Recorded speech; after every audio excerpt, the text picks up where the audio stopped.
Cuéntame Hermosura, otro podcast con un poco de todo.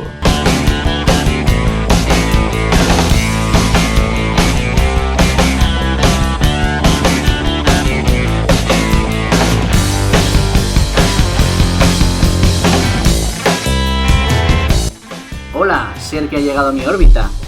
Aquí tienes un nuevo episodio de Cuéntame Hermosura. Yo soy Chus, ¿tú quién eres? Puedes contactar conmigo por email, cuéntameesperanto@gmail.com, Twitter, @cuentaesperanto, tenemos página en Facebook y cuenta en Instagram, aunque no sirve de mucho. Puedes suscribirte al feed del podcast en Spreaker, Spotify, Evox, Google Podcast, Apple Podcast, Podcast Addict, Deezer, JioSaavn, iHeartRadio, Castbox, Podchaser y YouTube. Espero que lo disfrutes. Si te gusta, puedes ayudarme a mantener el alojamiento con una donación en PayPal. Entra en paypal.me/chusgc. Entra y disfruta.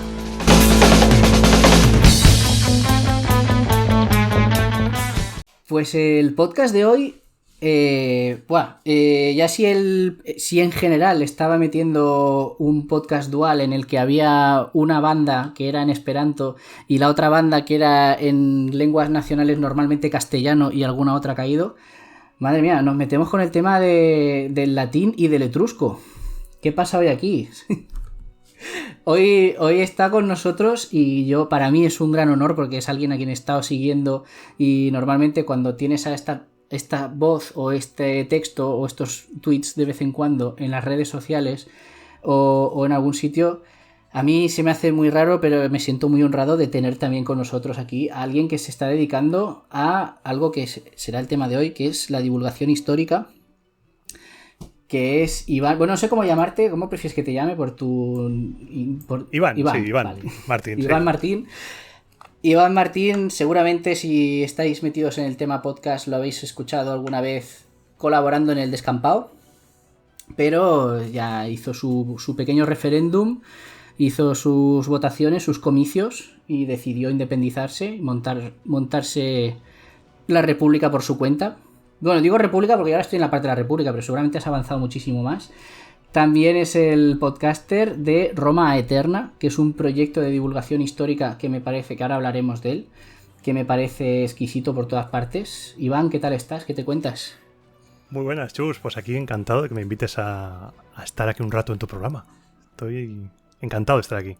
Me alegra. Hoy te diré Cuéntame Hermosura sobre este tema, que llevamos un tiempecillo con el tema de las redes, los influencers, los youtubers, todo esto, que se ha diversificado muchísimo la oferta, cosa que yo agradezco enormemente.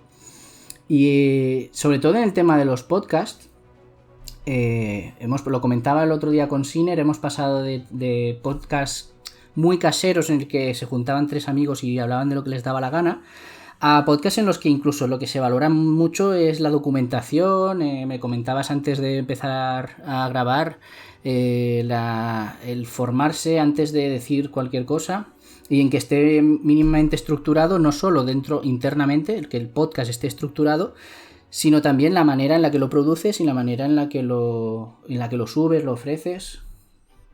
Exacto, estamos viviendo un tiempo ahora, unos meses, incluso un par de años, apasionantes para el mundo del podcasting. Porque, como tú dices, se está pasando de lo amateur, el podcasting amateur, a empezar a entrar en la rueda de la profesionalización.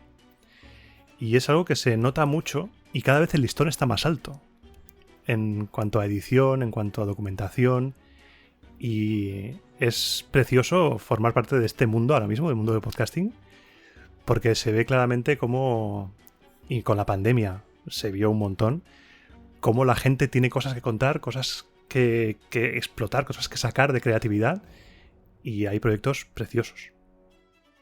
Y también, sobre todo, con el tema de la historia. Me pareció oír en el Descampado, ¿tú eres historiador de profesión? De profesión no, estudié historia, no llegué a licenciarme por avatares de la crisis de 2008, que siempre nos ha dejado las secuelas. Qué buenos momentos pasamos, cómo nos reímos. Sí. Y siempre es la espinita, siempre se me quedó la espinita de la divulgación, la espinita de la historia, porque desde muy joven yo he sido un enfermo desde las lecturas de libros sobre Alejandro Magno y descubrir Grecia y Roma.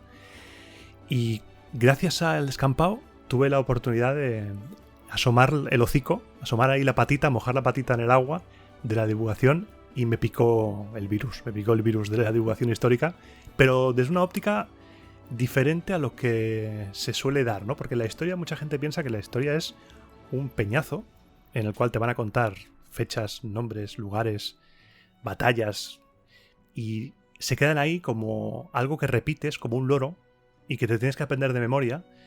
Pero la historia es algo más, porque la historia al fin y al cabo somos nosotros. Porque nosotros, como humanidad, somos parte de esa historia, porque somos los herederos de esa historia. Y tenemos que reírnos de ella, igual que nos reímos de nosotros mismos. Hombre, por supuesto. Cosa que no está reñida con la seriedad a la hora de documentarse y a la hora de contrastar fuentes y a la hora de tratar con respeto a la persona que te va a escuchar o que te va a ver o que te va a leer. Claro, bueno, seriedad en el sentido, más que seriedad, rigor. O sea, rigor, no cuesta nada que si en ningún momento hubo ningún... Ya no voy a decir romano. Si en ningún momento hubo ningún sumerio que inventase una pistola de rayos láser y la ocultase porque no quería que nadie la viera, explicar eso sería engañar. A no ser que estés avisando, decir, mira, estoy haciendo historia ficción y me voy a pasar por el forro todo lo que se sabe y todo lo que hemos aprendido. Pero si pretendes que quien te está escuchando comparta eso o aprenda o conozca unos detalles de algo que ha ocurrido, lo mínimo es, o como dices tú, como comentas dentro del podcast de Roma Eterna, me refiero más a él porque es un proyecto más personal tuyo y lo diriges tú y todo. Yo os voy a decir lo que se sabe, y a esto de aquí no está muy claro, o tengo dos fuentes y una de ellas parece que duda y la otra lo dice al revés. Podemos decir que esto es un poco invent, tampoco lo creáis. Quiero decir, que quien lo reciba haga con esa información lo que quiera, pero que no se vaya a sentir engañado de manera deliberada. Exacto, es la honestidad a la hora de comunicar, a la hora de transmitir. Porque vivimos también en la era del clickbait. Sí. Y el bait es muy jugoso, es muy goloso para decir, pasó esto y quedar como, vamos, espectacular. Pero estarías engañando, hay que ser realistas y la historia es menos espectacular de lo que nos cuentan. Las películas nos han dejado una imagen de muchas épocas históricas que son menos épicas de lo que parece que eran. Y lo que comentas, lo de las fuentes, es algo que yo desde que empecé el proyecto de Roma Eterna es algo que me transmitió Sergio. Aprendí mucho de él y sigo aprendiendo de él a la hora de documentarme, a la hora de expresarlo todo y a la hora de hacer los guiones. Es contrastar y contrastar y contrastar al máximo. Y con este periodo de la historia de Roma en el que estoy, que sigo por la República, por cierto, sigo por la República. Muy bien. Apenas hemos avanzado 50 años de la República en todos los programas que llevo. Tengo la suerte de poder contrastar dos fuentes que escribieron sobre el mismo periodo. Entonces, ¿podría coger más? Sí, pero me he dedicado solo a dos, una romana y otra griega, para tener las dos visiones, una nacional y otra extranjera, de ese periodo de la historia de Roma. Tus amigos imaginarios, ¿no? Exacto, Tito Livio y Dionisio de Halicarnaso. Para mí son personajes de Roma Eterna, o sea... Son personajes. Algún día voy a decirle a alguien que haga las voces, de ¿no? estos dos. Si no encuentras a nadie, yo te puedo echar una mano, si quieres. Me gusta eso porque además, claro, tú dices, como dicen Tito Livio o como dice Dionisio de Halicarnaso, dijo esto. Al fin y al cabo era una persona, cada uno era una persona individualmente. Escribía, supongo que con el máximo rigor, no lo sabemos, y suponemos que intentando dejar para la posteridad lo que pasó. Y claro, quien escribe una fuente, si tiene más o menos implicación con lo que está escribiendo, puede ser que le duela más poner algunas cosas, o que evite poner algunas cosas directamente, o que se las invente. Sí. Exacto. Por ejemplo, cuando Dionisio de Halicarnaso te pone páginas y páginas, escribe páginas y páginas de discursos, dices, ¿cómo puede ser? Tú no estabas ahí. No me engañes. Por muy bien que te lo hayan contado. Claro, no puede ser que 5 páginas de discurso de un senador de no sé qué sobre la ley agraria no puedes tener estos datos. Es imposible. No en ese periodo. En épocas posteriores sí que puede haber reproducciones en los senados consultos, todo el texto de la ley, todo, sí, pero en una época tan temprana de Roma te lo estás inventando. O cuando Tito Livio dice que en una batalla pelearon 150.000 romanos en el año 500 antes de Cristo. No te lo crees ni borracho. Que a lo mejor eso era la población mundial prácticamente, ¿o qué? Puede ser, no lo sé, toda Europa o más. Sí, ¿no? Por eso cuando empecé el programa, cuando empecé el podcast, y hice mucho hincapié en intentar desgranar lo que era la historia, lo que sabemos de verdad de la historia de la fundación de Roma. Y sobre las guerras del principio, que no eran más que seguramente pastores contra pastores dándose de porrazos para robarse el ganado. Claro, serían guerras tribales, ¿no? O sea... Tribales, con señores de la guerra primitivos. Sí. Contra señores de la guerra. O sea, eso era lucha territorial entre vecinos. Era poco limpio. menos que Reyerta Navaja. Más o menos, o sea, como el cuadro de Goya ese de las dos Españas, pues así, pero en el siglo VI a.C. Me encanta lo de que cuando estudiamos la historia nos metemos en tiempos anteriores a la era común. Para todos es un poco esa barrera psicológica del cero. Está el año 1 a partir de el año -1. Y tengo yo la impresión, o la he tenido cuando era más pequeño, más joven, pero lo estoy viendo en mucha gente cuando hablas de cualquier tema. Y siempre hay alguna conversación en la que a lo mejor no te sientas a decir cómo se fundó Roma, pero sí que hay momentos en los que hay alguna persona que suelta algún dato histórico porque sí, porque mira, porque viene a cuento. Y ahí veo mucha impresión de que a partir de que anterior al año 0 es como que era la prehistoria total. De que no había nada, de que no había nadie, de que cómo van a hacer... Y realmente si te fijas, si tú miras un poco de historia y tu podcast es un ejemplo muy bueno de ello, es que incluso 2000 o 3000 o 4000 años antes ya había sociedades que estaban regidas por códigos de leyes tanto más complejos como el nuestro y se fijaban en cosas en las que nosotros nos estamos fijando a día de hoy. Quiero decir, no eran ni menos inteligentes ni menos nada. Lo que pasa que incluso 6000 o 8000 años antes, lo que pasa que como no teníamos forma de saber lo que pensaban ni lo que decían. Exacto, tienes toda la razón, porque en el fondo el ser humano sigue siendo el mismo. Hace 5000 años no había iPhones, ni tenían internet, pero tenían también preocupaciones por los robos, por la salud pública, o sea, la salud de la gente, por la seguridad, porque no te roben en tu casa, porque no te maten. Y a la hora de estructurar la sociedad, los miedos siguen siendo los mismos. Aunque hemos cambiado el vestir, hemos cambiado la tecnología, ahora somos el homo redes sociales, sí, ¿no? como una vez lo leí, que éramos homo algo, ahora no me acuerdo, ya me saldrá. Pero que ya éramos, más allá del sapiens, éramos el homo posturetis, seguramente. Totalmente. Nos recordará la historia. Pues sí. Y esto estaba también muy, muy presente en el... Te lo tengo que decir ya que te tengo aquí. Me quito el sombrero del trabajo que hicisteis con el especial de los vikingos. Sergio y tú. ¿Habías colaborado antes en el descampado? ¿Era la primera vez? Sí, yo ya había colaborado. Empecé en el año 2017, si no recuerdo mal, te hablo de memoria. Me escribió por Twitter Sergio. Yo hacía poco que le seguía, descubrí las entrevistas bizarras.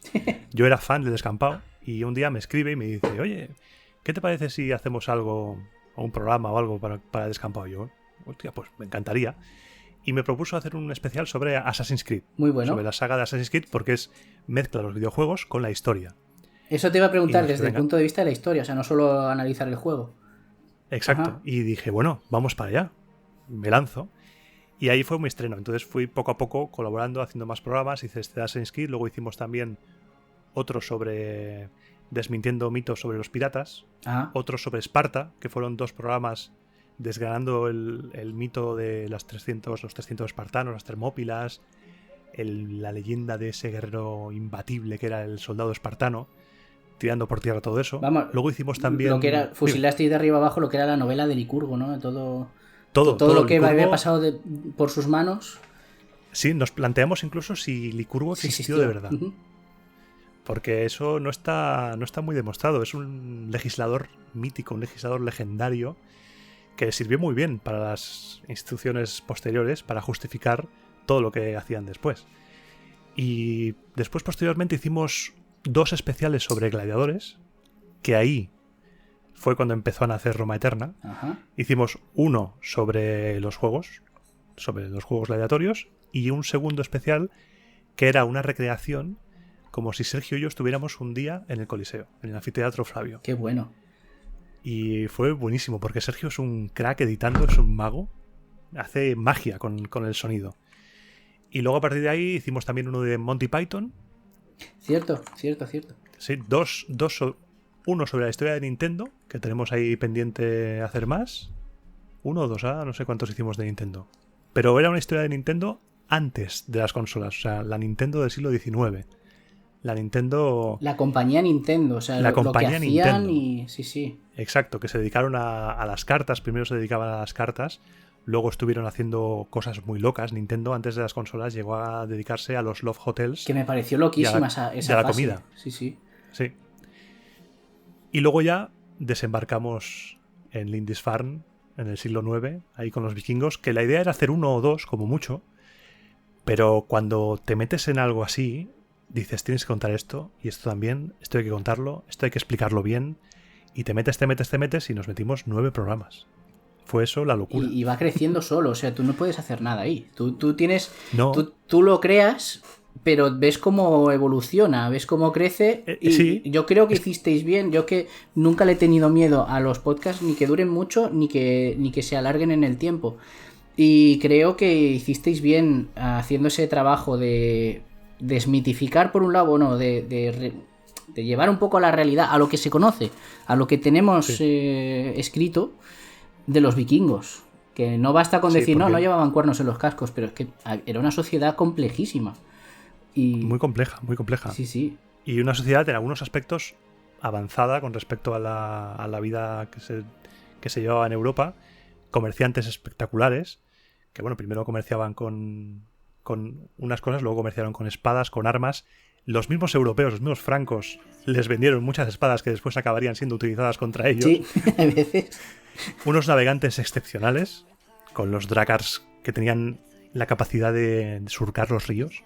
Tú imagínate, vivir en el siglo X, estar ahí tranquilamente un domingo por la mañana y ver un drakar por el río y dices, madre mía, echas a correr, son demonios. Es que ves eso y dices, si ves eso ya estás muerto. Ya está. La hemos cagado mucho. Y el mismo... Sí, y el mismo programa nos pedía más, porque nosotros, al prepararnos la documentación, dices, venga, vamos a grabar.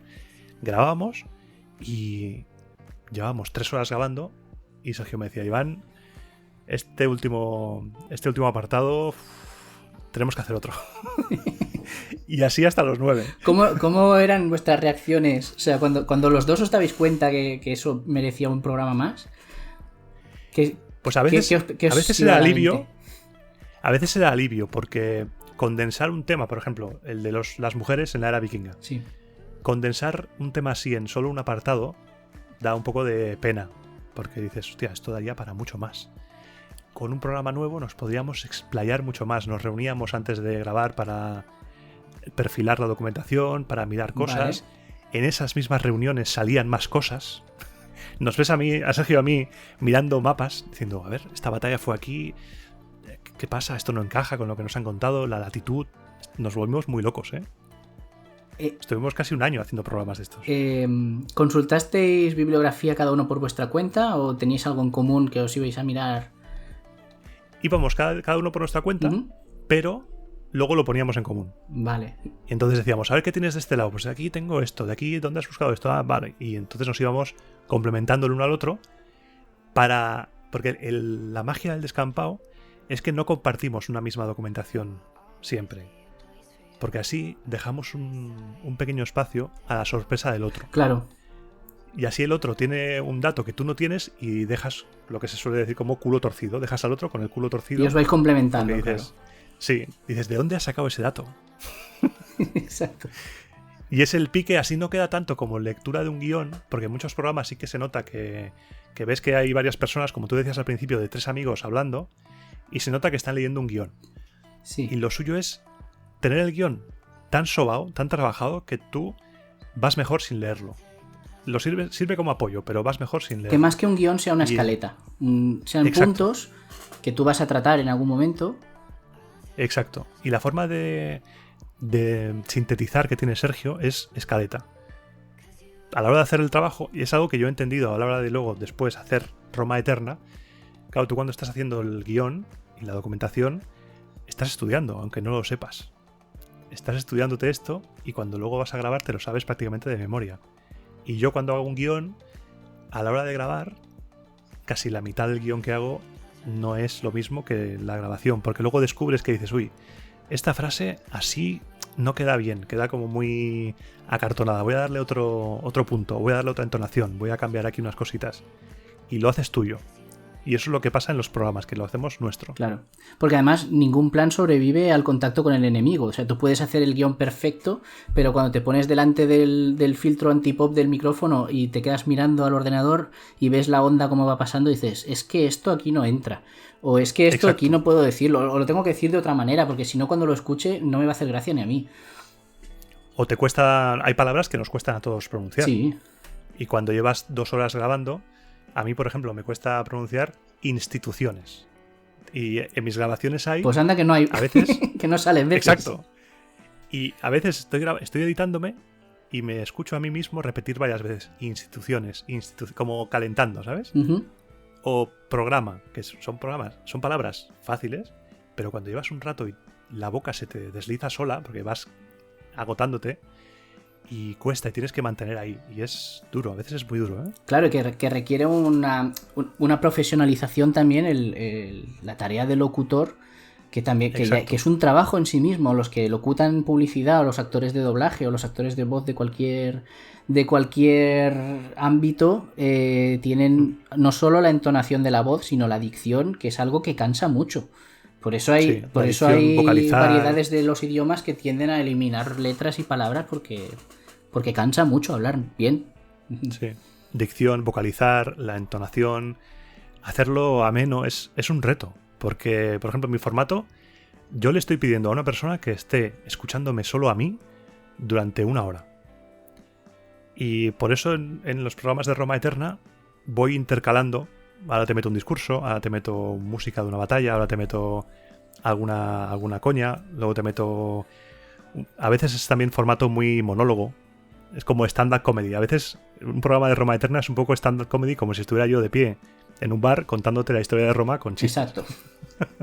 Que tú mismo vas interrumpiéndote para amenizar un poco, para no perder la atención de quien... Para no matar a la persona y que la persona se mantenga conmigo. En plan, hey, aquí estamos. Ya verás cómo voy a intentar hacer que esta hora te pase muy rápido. Mantienes el canal abierto. Sí. Exacto.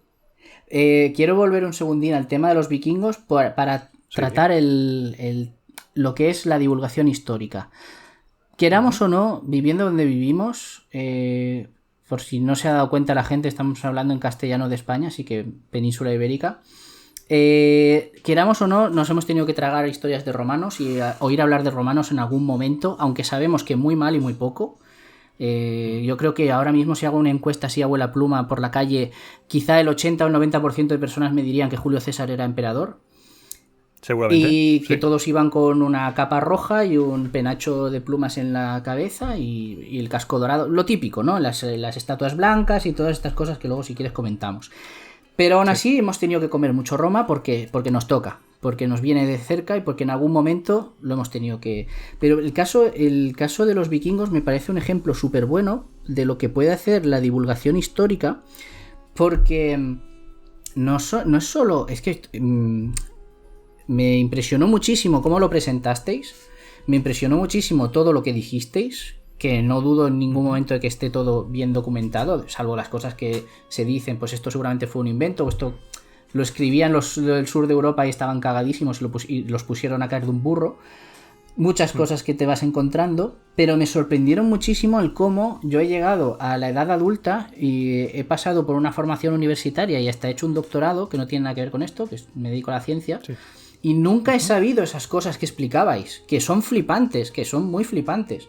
O sea, hasta el punto de que el reino de Inglaterra prácticamente era todo, lo que eran las élites eran descendientes de vikingos. O sea, Rusia la fundó un estado previo que lo habían fundado vikingos.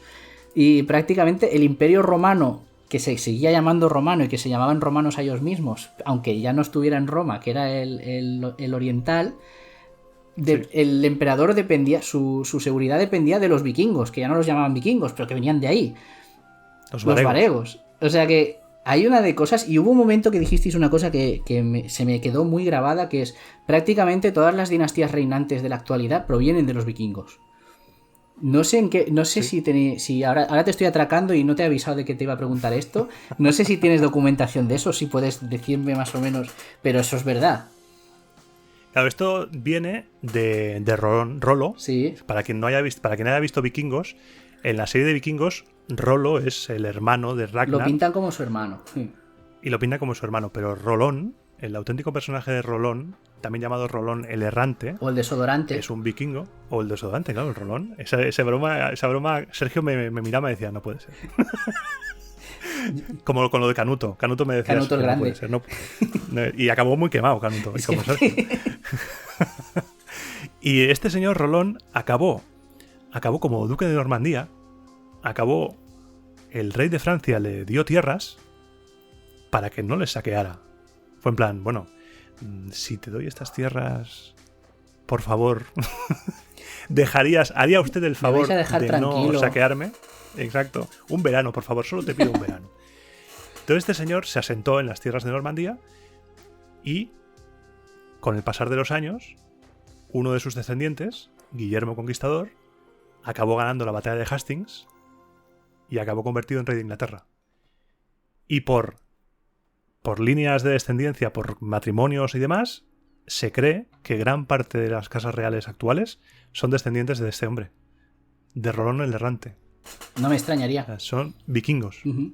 Porque teniendo en cuenta que todos se casan entre ellos, sí. Ahora ya sí que hay una apertura un poco más entre la realeza y la plebe, pero antes eso era endogamia pura. Pero pura. Bueno. Porque si tenemos en cuenta que el zar Nicolás II era primo de Jorge VI, del rey de Inglaterra. Sí. Para que veas. Y además, fíjate, cuando murió hace poco el duque de Edimburgo, el marido de la reina de Inglaterra, la Casa Real Española, claro, porque como casas reales, pues tú piensas, pues estarán invitados, pero pusieron un comunicado que dijeron, lamentamos la muerte del tío, o sea, están emparentados también. Porque claro, la familia real griega viene de Dinamarca. Al final todas las familias reales europeas, entre ellas tienen mucha... Y no es solo eso, es que ya vienen todas de este tronco común. Sí. De ese tronco como tronco y como E-tronco. E-tronco, sí. E-tronco, he tenido una revuelta en mi país, déjame quedarme en el tuyo. Y te dicen, claro que sí. Exacto. O sea, por un primo lo que haga falta. Lo que haga falta. En el fondo era eso, cosas de familia. Defiéndeme mi país porque somos familia. Totalmente. Y se representaban entre ellos mismos. No era yo voy a defender a los francos, yo voy a defender a los ingleses. No, era porque mis intereses son estos y algún día, pues si me viene bien, pues lucharé contra Francia porque me está tocando las narices, y otro día iré exiliado a tu país y me quedaré ahí y viviré a cuerpo de rey aunque no esté reinando. Efectivamente, quien pague mejor y donde viva mejor, ahí estará mi espada. Y esto ha sido así siempre, desde que tenemos recuerdos. Y ahora porque los estados-nación, desde que surgió el concepto de nación moderna, ha cambiado, pero hasta ese momento los territorios, los reinos, eran propiedad privada del rey, del monarca en cuestión.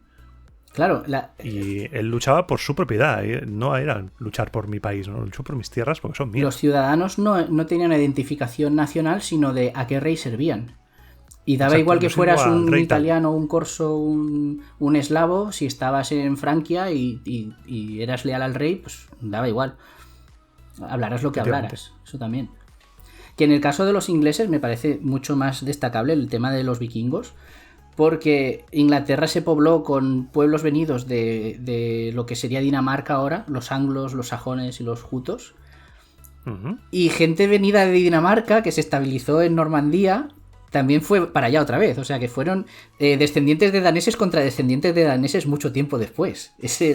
Cuando los vikingos fueron para allá se encontraron que los sajones, que eran los que más estaban más asentados ahí, los anglos y los sajones, eran como primos lejanos. Sí. No estaban muy alejados de ellos, bueno, salvo que eran cristianos. Y hablarían lenguas similares también. Hablarían una lengua, sí, con el consecuente distanciamiento, claro.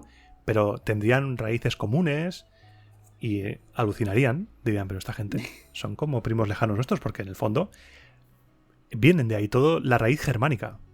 Todos vienen de ahí. Sí, son este tipo de cositas por los que vale la pena. Si te da pereza ir a buscarlo o no sabes por dónde empezar, en qué libros leer todo esto, buscar este contenido, que es lo que decíamos al principio, que Internet te da la opción de buscar cualquier tipo de contenido y te encuentras que alguien se ha tomado la molestia de buscar esta información y de resumírtelo en forma de podcast o de canal de YouTube. Y hacen mucha compañía. Sí. Aparte de instruir, hacen mucha compañía y durante este año de pandemia se ha visto mucho. Sí, también, ¿eh? Porque hemos estado muy solos, hemos vivido algo excepcional que solo el tiempo nos hará valorar lo que realmente hemos vivido y que estamos viviendo, que no ha acabado todavía. Sí, claro. Y los podcasts y el contenido digital en general ha demostrado ser una compañía estupenda. Mira Dani Martín, creo que es, Dani... Este que hace los noticiarios por la mañana en Twitter. Sí, Ángel Martín, sí. Lo ha petado. Ángel Sí. Martín, lo ha petado. Primo tuyo también, ¿no? Pero sí, lo ha petado, pero porque hace una función y ha dado compañía a mucha gente. De una manera amena, de una manera rápida, ha conectado con la gente. Y además ha hecho un formato que yo le alabo el gusto porque lo ha dejado abierto. No se ha puesto a insultar a alguien que viene a hacer lo mismo que él, sino que mucha gente que después de su noticiario cuelga otro minuto hablando de su movida, de sus historias, te voy a contar lo que ha pasado en historia del arte o en arte, en comercio de arte actual, o en eSports, o en deportes. Sí, las diferentes secciones. Cada uno está haciendo una sección y él lo que ha hecho ha sido darles visibilidad a todos los demás y decir, os habéis unido al proyecto. Y no solo el minuto que yo estoy leyendo prensa así rápido, que me parece que está muy bien, sino que además vosotros también vais a tener este minuto diario. Y ha hecho una comunidad que creo que el último que subió, yo no los he visto todos los días, pero algunos sí. Y el último que subió dijo, me voy un tiempo de vacaciones, pero no dejéis que esto se acabe. O sea, hacedme el favor de seguir y de mantenerlo. Incluso había, que hablé con él por Twitter una vez, Chorche Puello, hizo uno en aragonés. En aragonés, qué Dijo, bueno. mi lengua que está a punto de extinguirse, que no la está usando ningún medio generalista, yo puedo coger una cámara por la mañana a las 7 o las 8, grabarme, decirte las noticias de mi entorno, que no las vas a oír en otro sitio, y decirlas en mi idioma para que todo el mundo lo use y lo escuche. Y tuvo mucho predicamento también en su momento, y supongo que ahora también, que está siguiendo. Pero es eso, Qué bonito tienes la opción de hacerlo. Qué bonito, se tendrían que proteger las lenguas y se tendrían que cuidar. Sí, ¿verdad? Para que no mueran. Muchas veces se utiliza la lengua para enfrentar. Y la lengua no debería ser motivo de enfrentamiento, sino de enriquecimiento y de orgullo. Sí. Una cosa que yo he aprendido, porque me ha tocado viajar en la vida y cambiarme y mudarme y tal, y es que las identidades no tienen por qué sustituirse, se pueden sumar. Eso es. Y yo cuando alguien oigo que dice, no, es que estoy en un sitio, pero no quiero aprender el idioma del sitio por no perder lo que soy. No, si por aprenderlo no vas a dejar de ser como eres. Y cuando hables tu idioma original, puedes seguir haciéndolo con tu acento, con lo que claro. tú sabes. No somos un vaso de agua que tiras, que para poder llenarlo más tienes que tirar lo que tienes, no. Se puede sumar, lo que tú dices. Sí. No te va a borrar lo que eres, sino que te va a hacer más rico. Mira, eso me ha gustado. La metáfora del vaso de agua me ha gustado mucho. Sí. ¿Has visto? A veces se me va y hago clic y digo, hostia, qué bueno. También la costumbre de hablar mucho tiempo, ¿no? Frente a un micrófono. Sí, eso también te cambia, porque los primeros programas de Roma Eterna estaba bastante nervioso a la hora de enfrentarme al vacío, porque cuando grababa con Sergio estaba Sergio ahí, pero cuando tú grabas solo no hay nadie. Entonces tienes que hacer un ejercicio a fuerza de hacer los programas y consigues visualizar a la persona que te está escuchando. Entonces pasas de estoy hablando solo a estoy hablando con alguien. Y cuando haces clic ahí, eso cambia radicalmente, ¿eh? Y lo hace mucho más divertido y mucho más bonito. Sí, porque lo peor no es que estás solo, es que estás tú. Te estás escuchando a ti mismo. Y no es habitual que tengamos que hablar para uno mismo. Y superar el shock de editarte a ti mismo, porque escucharnos a nosotros mismos a veces es un poco conflictivo. Sí, A mí ¿verdad? me ha costado mucho, porque es raro. Oírnos a nosotros mismos es muy raro. Pero ya llevo ya 33 Que programas. no es Esto poco. ya se ha superado. Hombre, ya, por Que no supuesto. es poco, madre Ya mía. como se dice por ahí, ya tienes el culo pelado. Exacto. Que esto cuando nació Roma Eterna fue con intención de seguir haciendo podcasts mientras el tema del descampado, pues porque el descampado no solo soy yo de colaborador, hay más colaboradores, hace programas él solo también, ahora está también colaborando en la SER, en A Vivir que son 2 días, con una sección de música que es impresionante. Y Roma Eterna nació pues para no perder práctica. Ujú. Y le he ido pillando el gusto y, como tú dices, he instaurado la República Independiente de Roma Eterna, aunque depende del imperio del descampado, porque siempre seré parte del descampado en alma, en cuerpo y en lo que me pidas. Es Recto. una nación tributaria, ¿no? Del descampado. Sí, sí, el descampado es el imperio y yo fundé como una colonia. Vale. Fundé una colonia nueva, pero tengo que rendirle tributo o bien, y si no le rindo tributo, vendrá con las legiones y, Y no, y se lo no cobrará. queremos que eso pase. No queremos que pase. Está muy bien eso. Bueno, claro, hablarle al micro al principio da cosa, pero hacer un podcast como que engancha, ¿no? No sé si es un poco de narcisismo decir, ahora vais a escuchar lo que yo tengo que deciros, o de verdad que cuando tienes toda esa información y ves que se recibe con interés, porque ya se ve que Roma Eterna es un proyecto que es así, de que busca abarcar ese periodo. ¿Cómo se te ocurre? Porque con la de temas que hay, me has comentado que has sacado, que habéis hecho trabajos sobre los piratas, sobre espartanos, vikingos, gladiadores, sobre Nintendo, de todo lo que es la historia que sabemos o que podemos saber. Bote pronto pueden ser 8000 años. ¿Cómo es que te da por el Imperio de Roma? O sea, por Roma. Estamos todavía por Roma. Porque con Roma siempre he tenido una conexión especial. ¿No te pasa que viajas a algún lugar y en ese lugar sientes como que estás en tu casa? ¿O que es un lugar especial? Sí. Pues yo cuando viajé a Roma por primera vez en el año 2005, noté algo similar. Noté que Roma tenía una luz. Ahora está el flipado de Iván aquí hablando de Roma, flipado. Que se ha drogado, no, pues noté. Tenía algo especial que me atrajo. Roma tiene un color especial, ¿no? Sí. Y sigue teniendo su gente. Y sigue oliendo a azahar. Pues eso me impulsó a querer saber más sobre ese pueblo, sobre esas gentes, sobre esos edificios. Y cuando empecé con esto de los descampados, con esto de los programas del podcast con Sergio, yo le decía a Sergio, oye, tenemos que hacer uno sobre Roma. Y me decía, pero es que si hacemos uno sobre Roma, los 9 de vikingos se van a quedar cortos. Tú verás.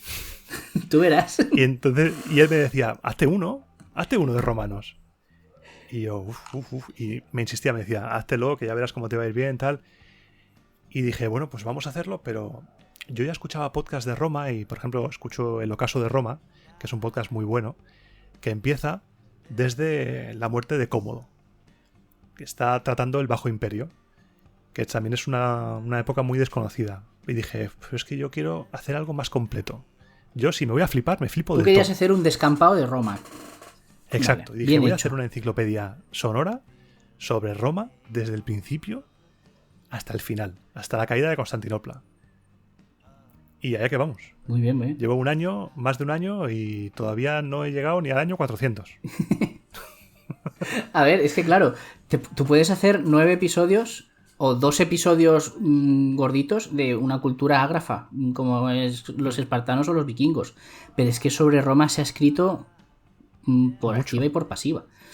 Y se ha reescrito, porque mucha gente, cuando va a estudiar la historia de Roma, pues dice, bueno, a ver, ¿qué leo? Pues leo a los tótems, a los autores que la gente considera como grandes figuras. Mommsen, por ejemplo, con la historia de la caída de Roma. Pero hoy en día, esos autores del siglo XVIII, siglo XIX, si me apuras un poco más, han sido reescritos, han sido reinterpretados, porque se han descubierto cosas nuevas. La historia, la arqueología es algo que está vivo. Un descubrimiento te puede hacer cambiar todo lo que pensabas. Por ejemplo, en los programas de romanos hablamos de una pareja, de un enterramiento que era un guerrero vikingo, y se ha demostrado después, la ciencia, años después, ha demostrado que era una mujer. Pero se creía que era un hombre. Claro, porque tú ves a alguien enterrado con armas y tiene que ser un hombre, sí o Claro. sí. Y descubrir que era una mujer te cambia por completo el concepto de lo que pensabas sobre esa historia, sobre lo que creías que tú sabías sobre ese periodo. Pues algo así pasa con Roma. Se está redescribiendo mucho, se está descubriendo mucho. Personajes que han sido denostados por la historiografía, como por ejemplo Livia. No sé si has visto la serie de Yo Claudio. No llego a verla. No, he visto, es de estas que ves fragmentos sueltos y no te enteras de nada. Es una serie muy buena que abarca desde los últimos años del reinado de Augusto, desde que es emperador, abarca hasta el final de Claudio. Abarca toda la dinastía Julio-Claudia, prácticamente. Y en esa serie, gracias a los historiadores antiguos, la mala de la serie es Livia, la esposa de Augusto, que es una auténtica envenenadora nata en esa serie, que se va cargando a todos los rivales para el trono, con tal de aupar a su hijo, Tiberio, en el trono tras la muerte de Augusto. Y la serie te muestra, que está basada en un libro de Robert Graves, te muestra cómo esta señora pues va envenenando a todos. Pues se está redescubriendo ahora la figura de Livia Drusila y posiblemente no envenenaría a nadie, esa señora. Lo que sí que era una mujer fuerte, una mujer que era la mano derecha de Augusto, pero no hay pruebas realmente de que envenenara a nadie. Pues cosas así. Que no necesariamente los de la serie se tomaran esa licencia para hacerla más morbosa, ¿no? Sino que es lo que a lo mejor se pensaba en ese momento. Sí, es lo que se pensaba porque los escritores antiguos, como por ejemplo un Tito Livio o un Dionisio, en ese caso no es Tito Livio, el nombre ahora no me acuerdo de qué autor es, no sé, es Suetonio o uno de estos, esparció los bulos de que esa señora había matado gente. Uh-huh. Y claro, lo que pasa con las fuentes, lo que decíamos antes de la divulgación, es que mucha gente no se toma las fuentes como lo que son personas que han escrito unos textos, pero esas personas tienen sus circunstancias y su ideología. Y si, por ejemplo... Es periodismo de la época. Es periodismo de la época. Y si, por ejemplo... No sé si lo has comentado alguna vez, creo. Sí. Sí. Porque al fin y al cabo la historia es periodismo de gente muerta.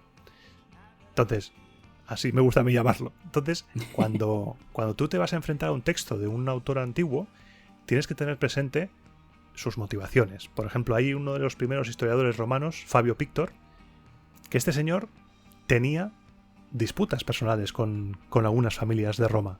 Entonces, cuando escribe su historia, los personajes más malvados de su relato suelen ser familias a las cuales estaba él enfrentado. Exagera cosas, se inventa cosas, entonces luego viene otro, 2000 años después, lo lee y dice, hostia, pues qué cabrones que eran estos. Y resulta que era un invent. Vaya.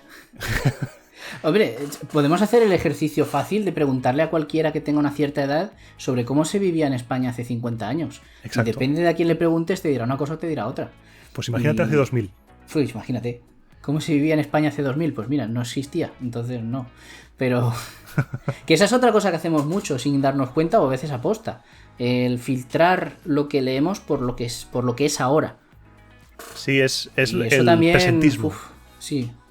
Ya no solo juzgarlo, ojo, ya no te digo qué mal que mataron a no sé quién. Bueno, ya no es el hecho de juzgarlo, es filtrarlo también. Y a la hora de explicarlo, sí. No, esto no pudo ser así porque evidentemente el metro todavía no estaba construido. Pues mire, señor o señora, sí. Sí que había viajes, sí que había conexiones, sí que había idiomas. Y es intentar poner entre comillas o coger con pinzas lo que estás leyendo, pero tampoco enguarrinarlo con lo que tú crees. Sí, eso le pasa mucho a los egipcios. Los egiptólogos han sufrido mucho porque las pirámides, ¿quién las hizo? Esto es muy complicado, los hicieron los aliens. Claro, hombre, por supuestísimo. No podían, señores primitivos de hace 7.000 años no pueden hacer esas pirámides, hombre, por Dios. Que no es tan moderno, que no hay ascensores ni grúas, hombre, son los aliens con las naves. Claro. ¿Cómo iban a saber de álgebra esta gente? Claro. ¿De qué? Luego flipas con lo de la posición de las pirámides, Keops, Kefren y Miquelinos con el cinturón de Orión, y te quedas loco porque la gente de la antigüedad tenía mucho más conocimiento de la astronomía que nosotros. Claro. Que en su momento habría una élite intelectual como la que tenemos hoy en día. O sea, yo creo que ninguno de los que conozco yo seríamos capaces de hacer un cohete que fuera a la Luna. Y se ha hecho y se hizo además en el año 69, cuando había que ver cómo eran los gráficos de las teles. O sea, que no conozcamos algo no significa que no exista. Efectivamente. Antes de seguir para adelante, me ha gustado la mención que has hecho de Livia, Sí. Que por cierto no tendrá nada que ver con la del final de la monarquía, ¿no? Porque estoy escuchando esa parte ahora del principio de la república y tal. Se llamaba Livia también, ¿no? La mujer. Al final de la monarquía están el personaje de... que ahora me has pillado en fuera de juego. Ya. Las hijas, la hija mala. Hay una que es una hija muy mala. ¿Por cuál Es que vas? Es que no sé por cuál vas. No, cuando se va... Joder, hostia, se me ha ido el nombre del que se va exiliado porque era un cabrón. El Tarquinio Soberbio. Tarquinio, exacto. Y el primer cónsul, uno de los primeros cónsules de la República, Bruto. llega... Exacto, que también se llama Bruto, pero que no tenía... Luego tú lo dices, que no tiene nada que ver con el de después. Y va y se presenta en casa de una mujer, la viola, o lo que podemos entender que la viola, pero en ese momento ella como que se ve obligada a dejarse, ¿no? Algo así. Y va y dice, mirad qué malo ha sido el otro, que todas estas cosas que han pasado, y la pone a ella como de... Porque ella se mata, se suicida, mira, y la pone a ella como víctima del anterior, entonces eso le anima a hacer un discurso. No quiero profundizar mucho más por si alguien quiere escuchárselo bien, no de boca de alguien que se lo está recordando ahora rápidamente. Pero ¿no se llama Livia también? Lucrecia. Eso, Lucrecia, ahora vale. me ha venido. Sí, Lucrecia es violada por uno de los hijos de Tarquinio, por Sexto. Exacto. Y Lucrecia, en un ejercicio de dignidad y honor, se quita la vida. Se suicida, ¿no? Sí. Y con ese suicidio, Bruto lo utiliza para mostrar la maldad de los tarquinios. Y es algo que capítulos después volveremos a ver algo parecido en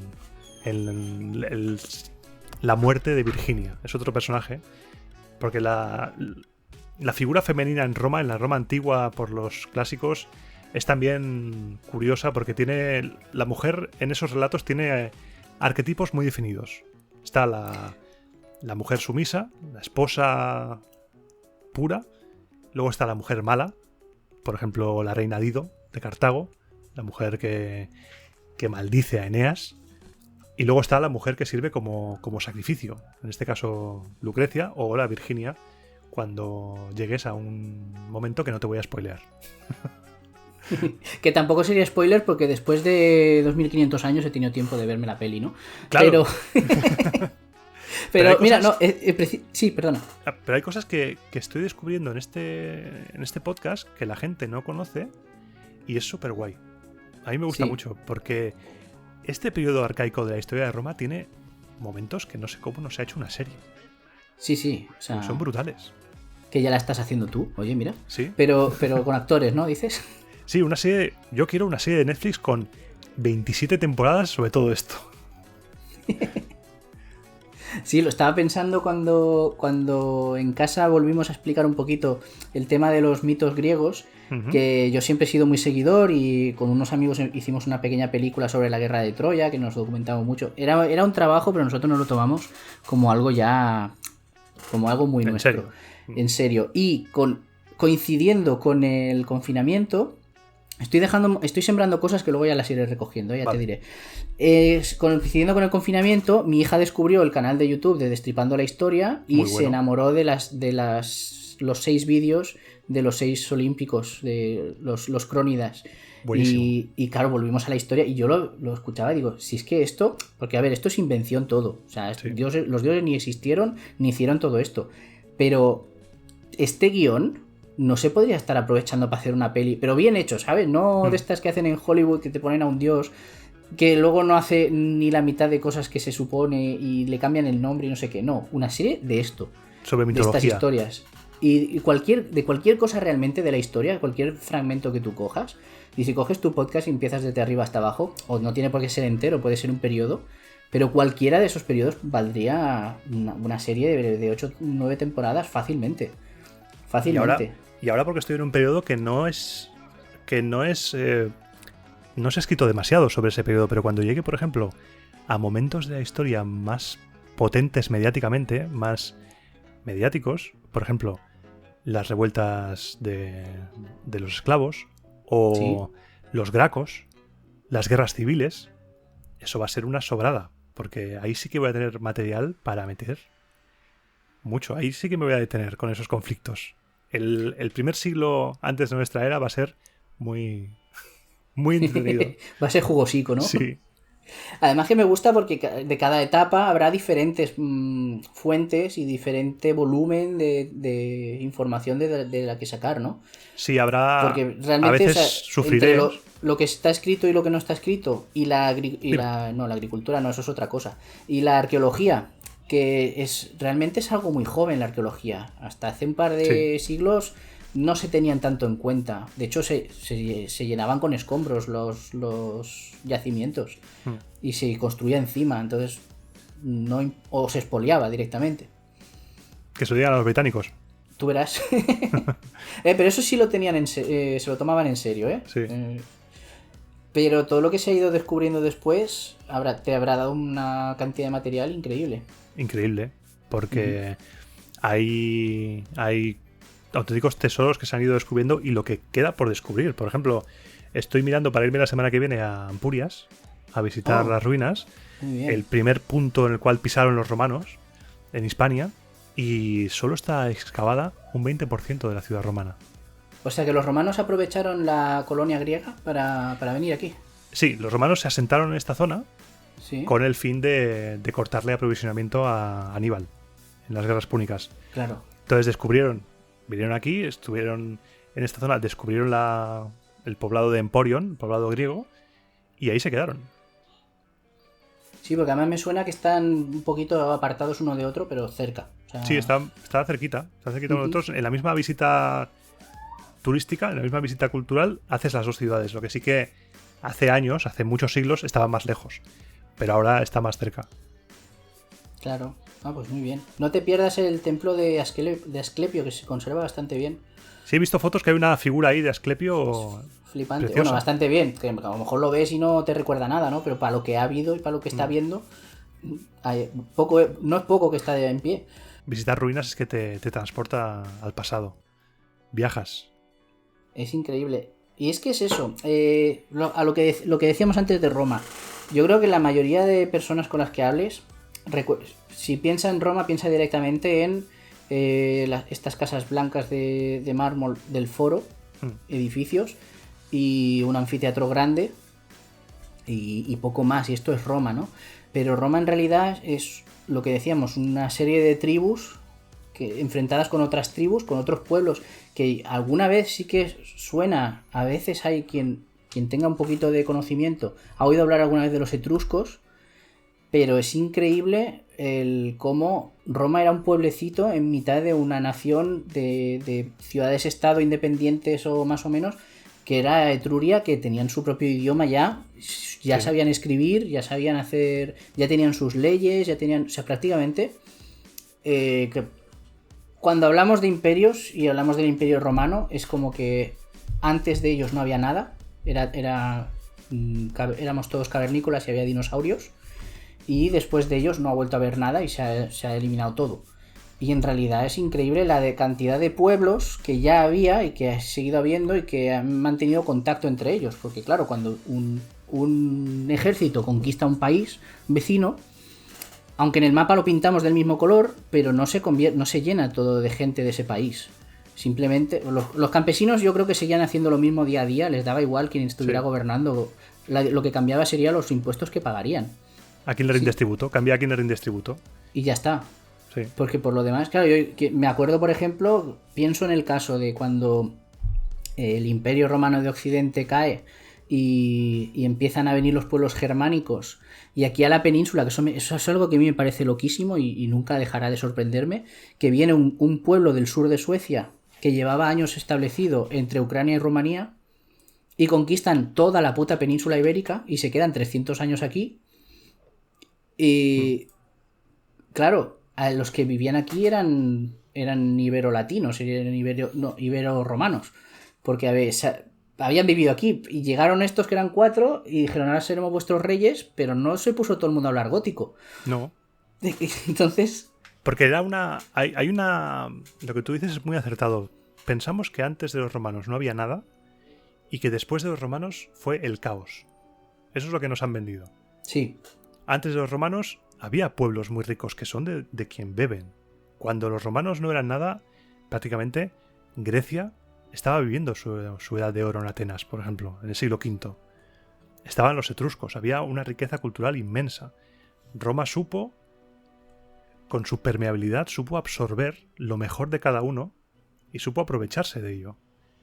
Y cuando Roma cayó, la gente dice, no, los bárbaros vinieron y Roma ardió, Roma cayó cuando Odoacro... Se convirtió todo esto en un mercadillo y ya está. Y ya está. Pero la gente no sabe o ignora o no le han contado a sabiendas que cuando Odoacro se corona rey de Italia, en el 476, cuando cae Roma, cuando es destronado Rómulo Augustulo, Odoacro se llama Flavio Odoacro.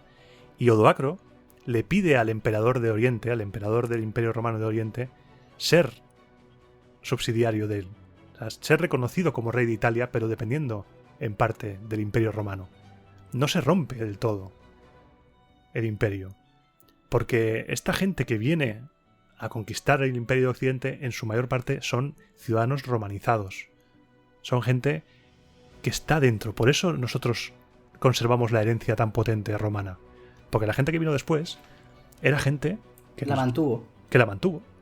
Porque es cambiar una cosa por otra. Es como una religión. Cuando los cristianos fueron a Escandinavia, les dijeron, miren, esto es lo mismo que tú estás rezando. Thor es Jesús. Es lo mismo. No te preocupes. Te cambio uno por otro. Pues lo mismo aquí. Sí, gracias a eso tuvo más éxito. Sí. Pues en realidad yo lo pienso, es un poco... Yo creo que es una visión un poco racista, un poco... Mucho. Bueno, como no existen razas, no, pero etnicista, el hecho de decir, si el rey de Italia no es un ítalo, o no es un íbero, o no es incluso, si me apuras, griego, vamos a decir que Italia no tiene rey, que estos son unos bárbaros que han venido aquí a jodernos. Y en realidad no, que mantuvieron un sistema de reinos como el que había y de relaciones territoriales entre ellos. Sí. Similar al que había. Lo que pasa es que el que gobernaba pues no era el mismo, no había seguido la misma tradición. Claro, y con esto entroncamos con el mito de la Roma Blanca. Sí. El Imperio Romano Caucásico. Es una idea que ha legado tanto el cine, pero muchas veces el cine, ¿de dónde bebe? Bebe de películas de los años 20, italianas, que eran películas de Italia fascista. Blanco te refieres de color de piel. Blanco de piel y blanco de monumentos. Exacto, vale. Porque tenemos la imagen de una Roma con senadores blancos, piel lechosa, ojos claritos y casi pelo rubio, y nada más lejos de la realidad. Roma era una ciudad multicultural. Y como tú decías, no es que ya no existan razas, es que para los romanos no había racismo, no existía el concepto de racismo, no eran racistas los romanos. Hombre, seguramente habrá gente que sí, pero a nivel general no era un pueblo racista. Y luego está lo de los monumentos. El mundo clásico grecolatino se ha demostrado que era un mundo colorido. Las esculturas y los monumentos tenían un color, pero claro, con el paso de los años se ha ido perdiendo. Y cuando ahora, justo hace pocos años, se ha empezado a recuperar eso, es precioso. Porque el mundo mediterráneo es un mundo súper vivo y súper bonito. Vaya tiempo para estar vivos, ¿eh? Ya ves. Es increíble. Una de las cosas que había dejado sembradas de antes y he dejado... fallo mío que he dejado que las fuéramos enterrando con otras cosas que hemos ido diciendo. Pues lo recuperamos. Pero lo podemos recuperar fácilmente porque el podcast es mío y me lo chisco cuando quiero. Ahí está. Era el tema de la mujer. Sí. Que tú luego después has hecho una semblanza bastante buena con el tema de la mujer en general, pero date cuenta, en la serie hablabas de la serie de Yo Claudio y del personaje de Livia, y date cuenta cómo en general los historiadores, que es lo que hoy llamamos señoros, que no es solo que fueran hombres, sino que además eran hombres que tenían una visión muy particular. Eran señoros, solía testículo. Exacto. Todo eran hombres de la élite, hombres que solo se relacionaban consigo mismos, con otros iguales. Y fíjate cómo... Bueno, claro, ya me has hecho tú que me fijara yo. Cuando una mujer era ambiciosa... Cuando un hombre era ambicioso, tenía aspiraciones. Cuando una mujer era ambiciosa, ya no para sí misma, sino para que alguien de su familia se mantuviera o medrara un poco en el estatus social, era una víbora, era una, ¿sabes? Era mala, era calculadora, era intrigadora. Bueno, intrigadora, pues anda que no están llenos los libros de hombres que han asesinado o han mandado a asesinar, o, ¿sabes? 20.000 cosas, sí. O que han traicionado y gracias a eso han conseguido, han sido más ratas que las ratas muchas veces. Y en cambio la historia pinta a la mujer, o si han llegado muy arriba y es incontestable lo que han hecho, se dice que era de gran belleza, era una reinante de gran belleza, era, bueno, poco más se habla de Cleopatra y no se dice que fue una estadista como la que más en aquel momento, que fue de la última dinastía que reinó en Egipto antes de que se convirtiera en provincia romana. O se habla de, yo que sé, una emperatriz de Bizancio, igual. Se dice que era de gran belleza. Si no lo consigue, sí, pues era una intrigadora, era una chismosa y era una envenenadora incluso. Exacto, como Libia. Como Libia. Aunque luego se haya descubierto que no fue para tanto. Pero si todo esto es un hombre, pues era ambicioso, era valiente, pues...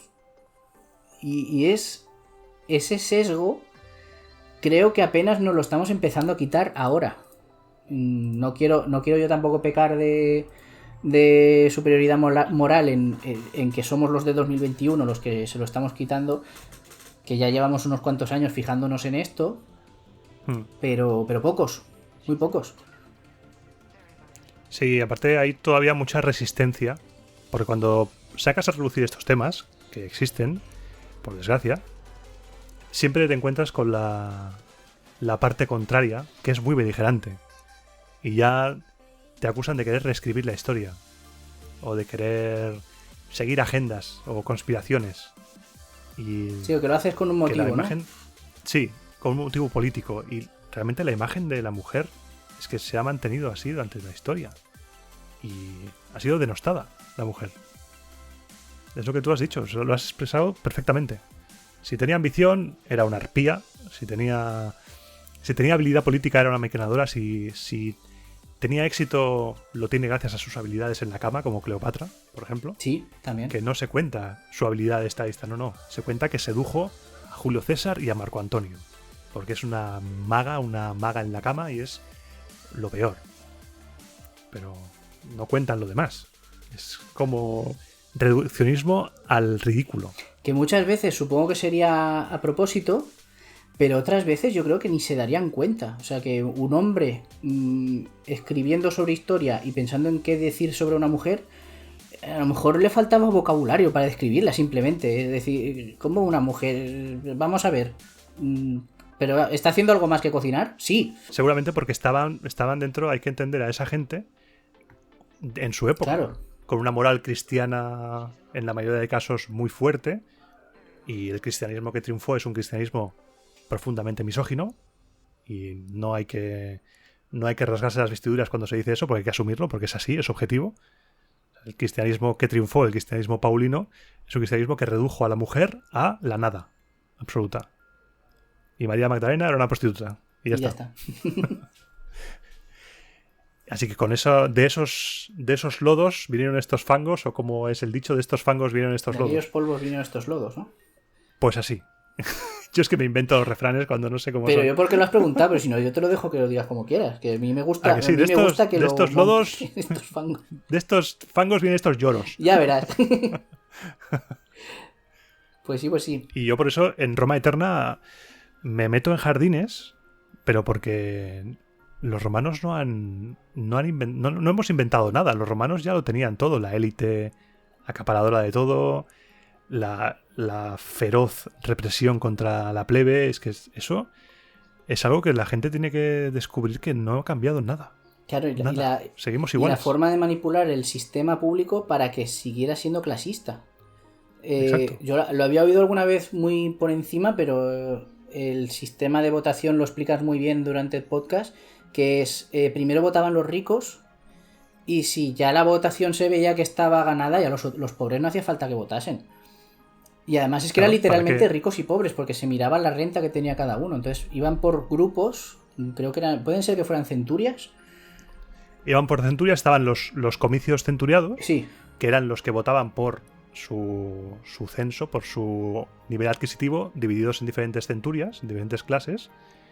Y luego estaban los comicios por tribus, que son los que elegían, por ejemplo, a los tribunos de la plebe. Pero hasta que llegó... Chupito.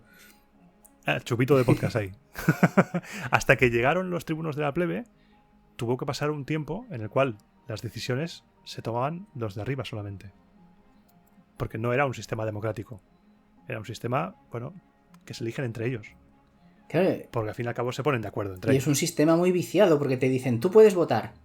Pero cuando llega la hora de votar te dicen, no, mira, es que ¿sabes qué pasa? Que ya han votado tanto que esto está cantado. Ya no hace falta que vayas. Esto está decidido. O sea, ni siquiera te lo prohíben directamente. Entonces tampoco te puedes quejar de que no te están dejando votar. Es simplemente que Claro. ya, bueno, lo que hagas tú ya no cuenta.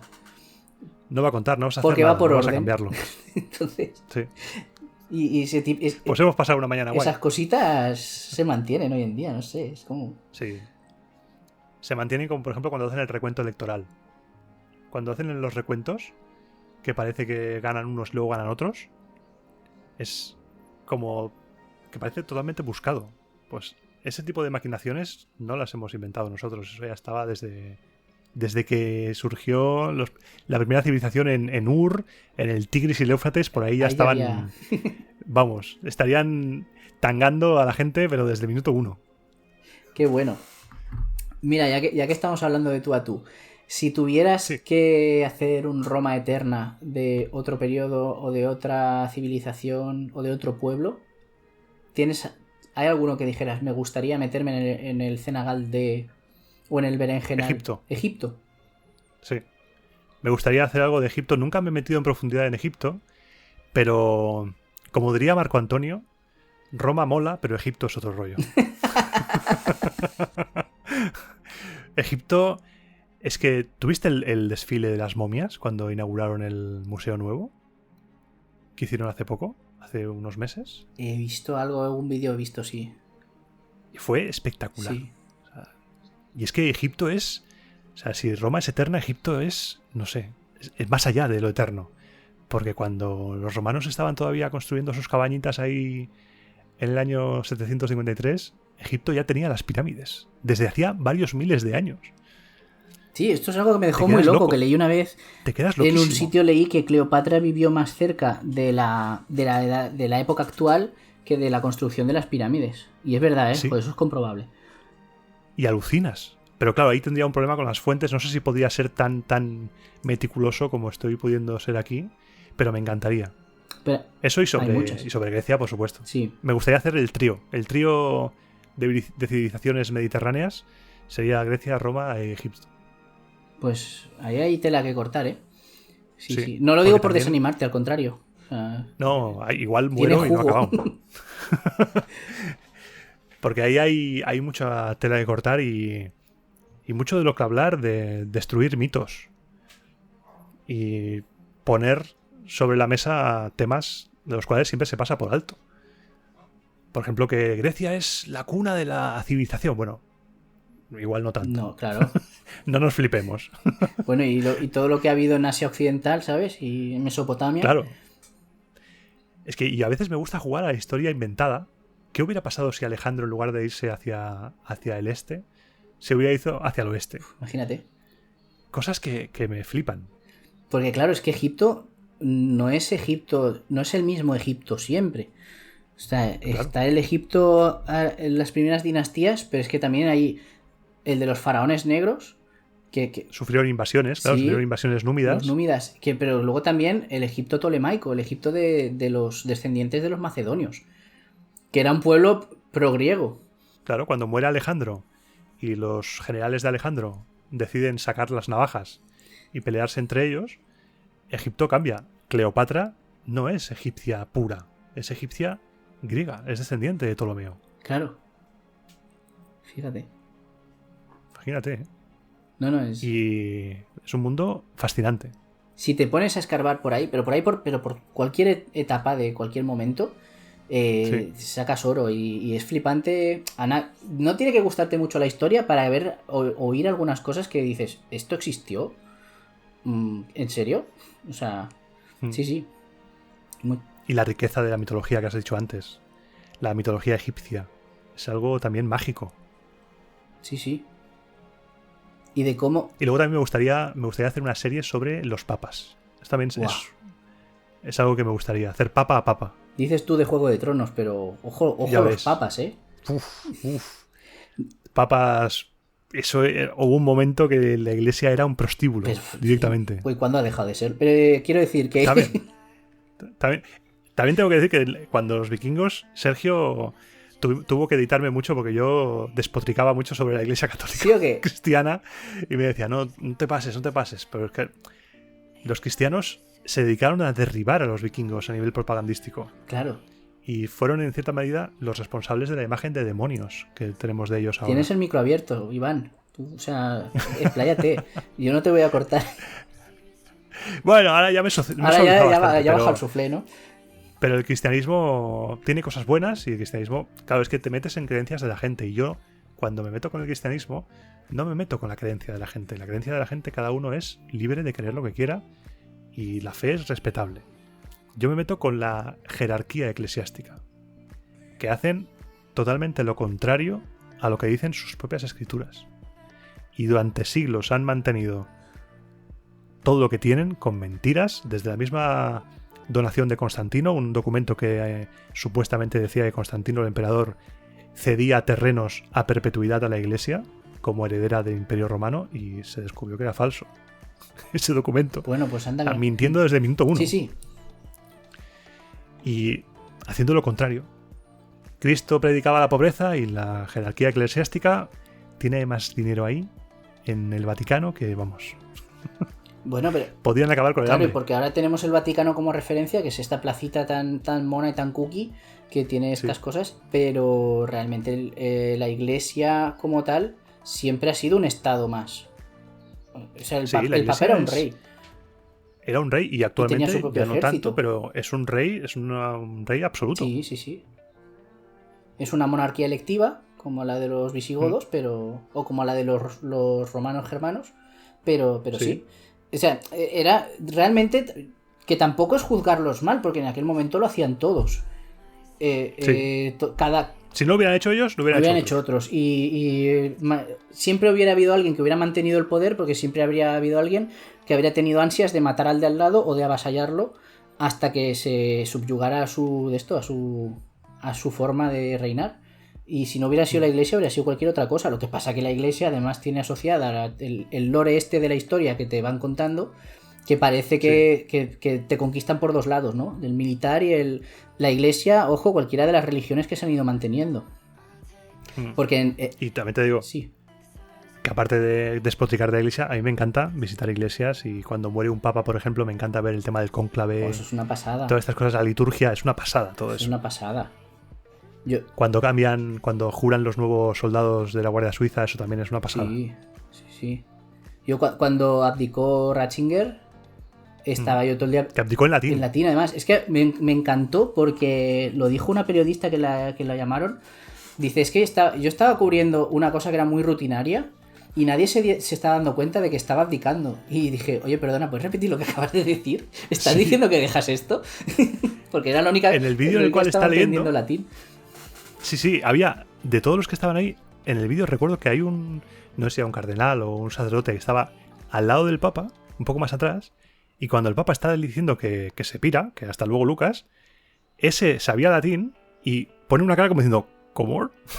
¿Cómo? ¿Qué está diciendo? Lo dijo literalmente, ¿no? Dijo, vale, Luque. Venga, hasta luego, Lucas. Fue totalmente inesperado, aunque luego, con los tejemanejes de la iglesia y tal... Quizá no era tan inesperado, pero algún día sabremos la verdad, no lo sé. O no. Sé. Bueno, pero fue entretenido. Yo ya te digo, ya pienso lo mismo que tú, pero cuando pasó eso estuve todo el día enganchado a la radio a ver qué decían. Sí.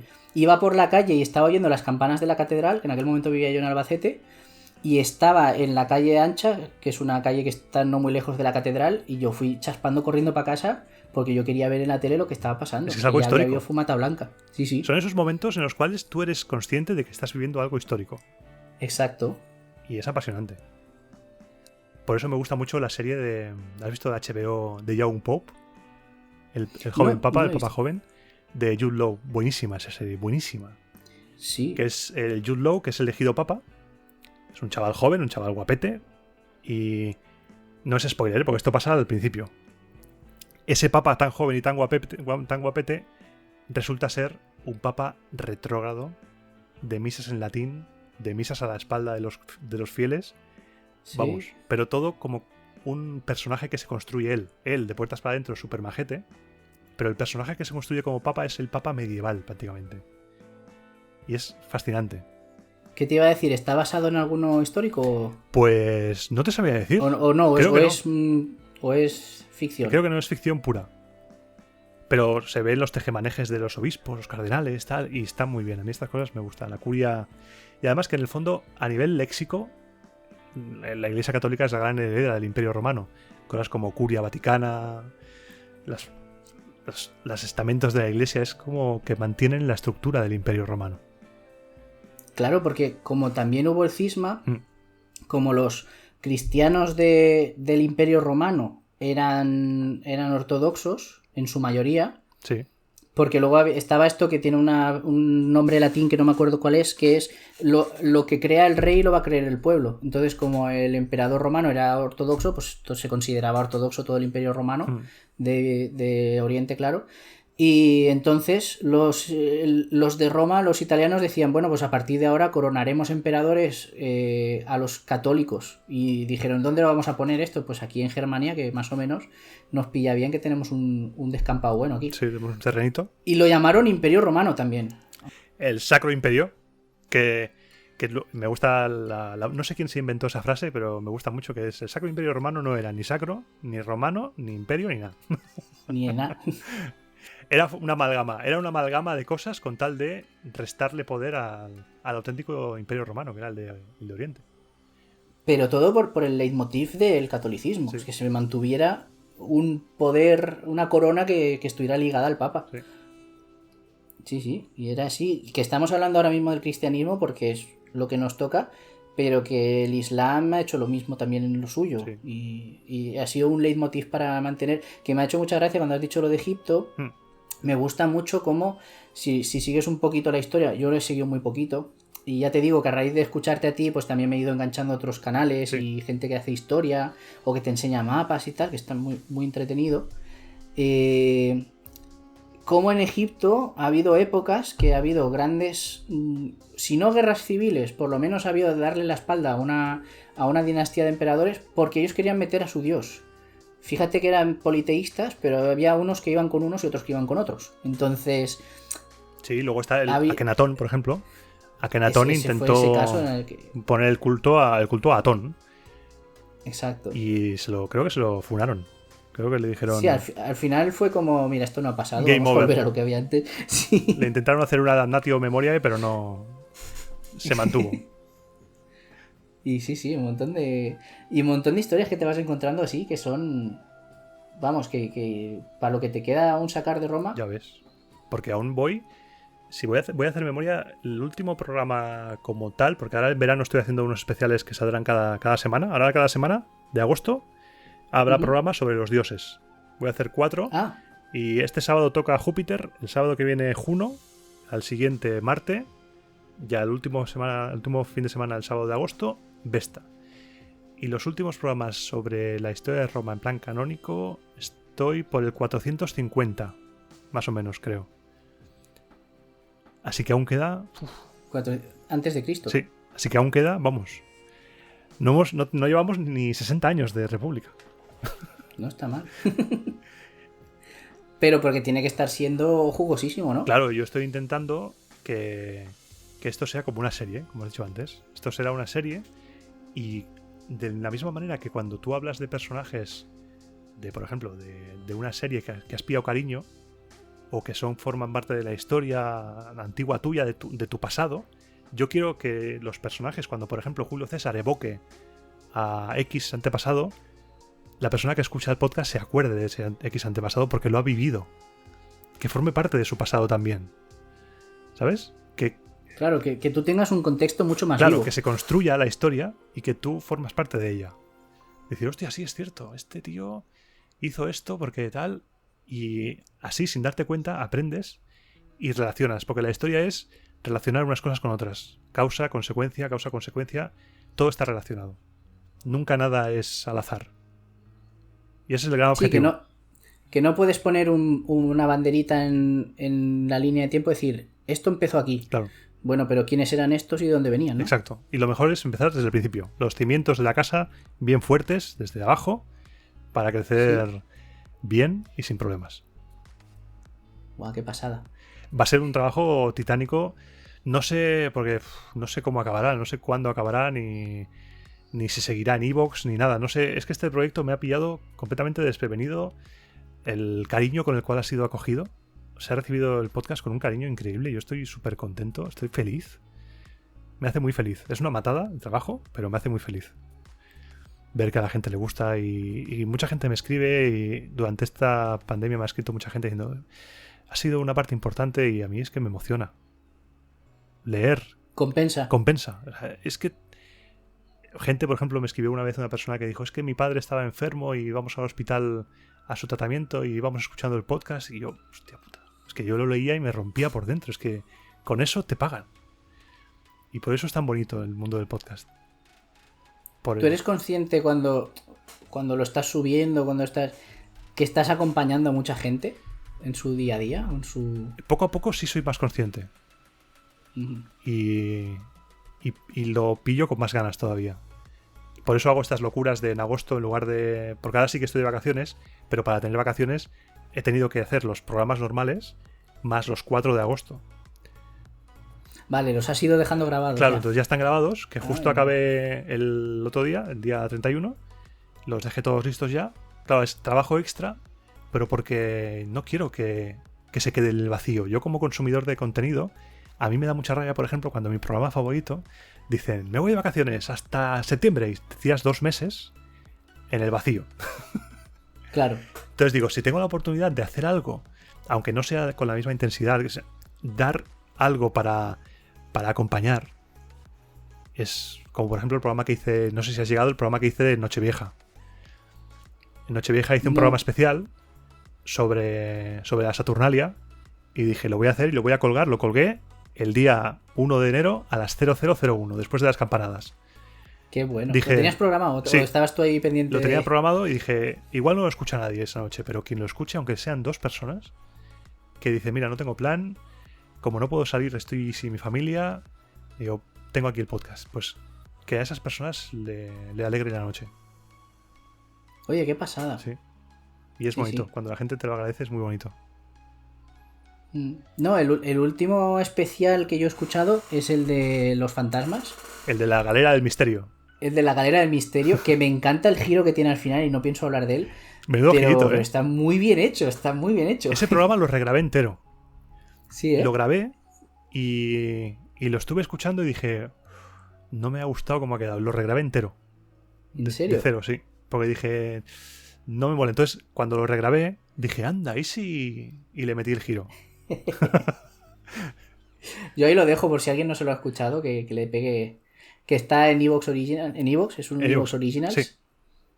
Oye, ¿cómo es esto de que te hagan iVoox Originals? Pues... ¿Alguien de la empresa se pone en contacto contigo y te dice, mira, es que estás teniendo buena acogida o qué? Sí, yo no llevaba ni 6 meses con el podcast y recibí un mail del señor iVoox.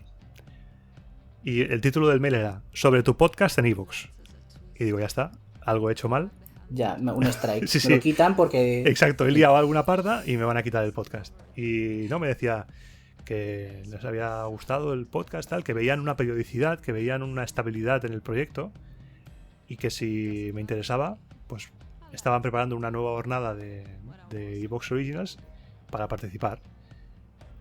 Y claro, la contrapartida de esto es que pierdes la posibilidad de estar en todas las plataformas. Esto es un pro y un contra. Porque tú pierdes estar en todas las plataformas, tienes que estar en exclusiva en iVoox. Por ejemplo, yo tengo 2 años de exclusividad en iVoox, pero la parte buena es que iVoox te va a promocionar dentro de iVoox. Es como si fueras de la casa. Sí. Y dije, pues adelante, porque cuando hago el podcast, y es algo que la gente que empieza a hacer un podcast lo debe tener presente, hay que hacerlo para pasárselo bien. No lo hagas para voy a petarlo y voy a triunfar y voy a vivir de ello, porque no da.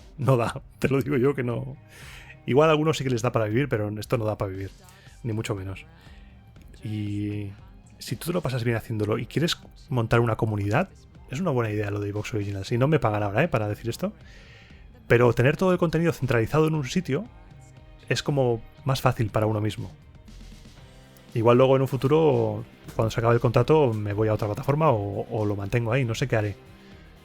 Pero sí que fue un espaldarazo muy grande a las estadísticas del podcast, ¿eh? Porque la misma iVoox te recomienda. Claro. Sí, no, y al margen de cómo esté funcionando el proyecto en sí, el hecho de que el lugar donde lo estás alojando te diga nos gustas y queremos meterte en el mismo sitio donde estamos metiendo a los que son número 1 en las listas, es un orgullo. Pues es un orgullo, sí. Claro. Sí, pues me alegra mucho. Es una cosa brutal. Yo dije, hostia, no puede ser esto. Sí. ¿Esto es real? ¿Is this real life? Yo te tengo que decir que a mí me fastidió bastante. Bueno, a ver, tampoco. Sí, no, porque no lo escuchabas por iVoox. Porque yo tengo una aplicación en la que meto todo. Y tanto si es de iVoox como si no. Y hay otros que son iVoox, pero no están en iVoox Originals, que también lo escucho por ahí. Pero, a ver, no me cuesta nada porque también tengo la aplicación de iVoox. Y simplemente, pues cuando sacas algo nuevo, pues corto y cambio a la otra aplicación. De hecho, me bajo porque si no estás en iVoox, sí que te puedes suscribir a tu podcast. Ajá. Pero solo te deja escuchar los primeros 7 minutos de cada episodio. Y luego te sale una cuña o algo, ¿no? Sí, te sale una cuña, te dice, si te ha gustado, pues pásate a iVoox y sigues escuchando. Y no cuesta nada, o sea que realmente tú no pierdes nada. Y nadie tiene que pagar nada por escucharte ni nada. Sí. O sea, no es ningún problema. Así que eso, que de vez en cuando, pues cuando oigo que saco algo nuevo, pues cierro la aplicación, me voy a la otra y lo escucho. Y para allá. Pero bueno. Pero no es nada comparado con la pasada que es eso, que además que te promocionen y que cuando tú saques un episodio nuevo, pues se ve en la página de inicio y ves que está habiendo una progresión. Sí, estoy muy contento con eso. Es algo muy positivo. Y ahora como está la guerra, porque ahora estamos viviendo una guerra entre plataformas de streaming de podcast. Está iVoox, está Spotify, está Audible, que es de Amazon. Sí. Tenemos a Podium Podcast de Prisa, tenemos a Podimo también. La cosa se está poniendo interesante, ¿eh? Los Avengers del podcasting. Me consta que hay gente a la que están tirando de cheque para fichar podcast. O sea... Y está pasando como con todo. Sí. En cuanto un terreno ha empezado a florecer, han venido los que saben de esto. Tengo miedo de que el mundo del podcasting acabe siendo acaparado por los famosos. No sé si has visto tú que últimamente están saliendo muchos audiolibros leído por José Coronado, por poner un ejemplo. O el podcast de Coronas y Raúl Cimas. Sí. Como decir, a ver, si un podcast está financiado por una gran productora, ¿hasta qué punto es podcast? Ahí ya entramos en el debate del puritanismo, ¿no? De ser la quinta esencia del podcasting. Se está perdiendo eso porque en las estadísticas de iVoox o en Spotify y demás se mezclan los programas de radio convencionales. Por ejemplo, La Vida Moderna está top ahí, o Nadie Sabe Nada, están ahí top, y se mezclan con los podcasts de toda la vida. ¿Hasta qué punto es podcasting eso? Entonces tengo miedo de que los famosos intenten acaparar, porque la industria al fin y al cabo es dinero, y los que manejan el dinero dicen, pues igual un podcast de este famoso puede funcionar. Y que apuesten por eso en lugar de apostar por el talento. El talento que está dentro del mundo del podcasting. Por ejemplo, la SER ahora mismo está confiando mucho en Sergio, en el Descampado. Y eso es una noticia muy buena. Y están apostando mucho por esto porque además también está dentro de Podium Podcast, el Descampado ahora. Sí, el Descampado fichó por Podium Podcast, y dentro de Podium Podcast le ha dado la oportunidad a SER de estar en una sección, en un programa. En los programas. Ha roto el velo, que yo le llamo el velo entre el podcasting y la radio convencional. Lo ha roto el Descampado. Esperemos que sea la punta de lanza para que los demás vayamos para allá. Sí, ¿verdad? Molaría, ¿eh? Molaría. Que sea el Espartaco Exacto. Del podcasting. Yo, si algún día llego a la radio, en mi estudio habrá una foto de Juan Antonio Cebrián, que es mi gran ídolo y mi gran referente. Sí, claro. Ya está dicho aquí, ¿eh? Esto ya si se recupera en el futuro, se sabe que ya está dicho. Está dicho, habrá una foto de Juan Antonio Cebrián. Qué bueno.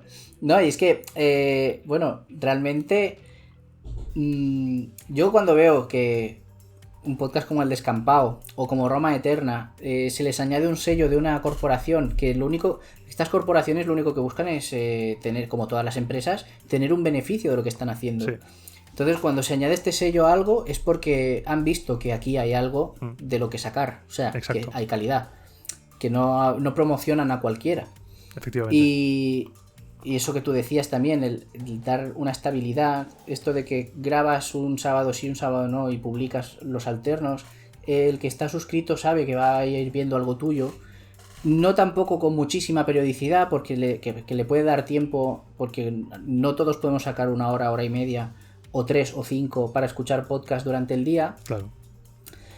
Y si de verdad les gusta, les interesa, sabéis que tenéis esa fidelización de ellos, ¿no? Entonces esto a las empresas les interesa mucho también. Y por un lado estará eso de promocionar a los que os habéis dedicado motu propio y hacerlo con ganas. Y por otro lado habrá gente que esté promocionada desde arriba y que diga, mira, tú que eres por ejemplo, has puesto el caso de Coronas y Cimas, sois cómicos que tenéis siempre en algún sitio un espacio o en la tele o en algún teatro en Madrid, el tiempo que no estáis haciendo eso también estáis promocionándoos, dándoos visibilidad con un podcast que la gente puede escuchar cuando quiera. Claro. Y que lo promociona Spotify, creo. Sí, creo que sí. No sé si es. Y a Spotify le da para atraer a público que se meta a escucharlos y a ellos les da para mantenerse en ese puesto en el que no pueden salirse nunca, porque por muy Javier cansado que seas, el día que estés fuera del circuito, si no te llaman, no te llaman. No te llaman, estás fuera. Tienes que estar ahí.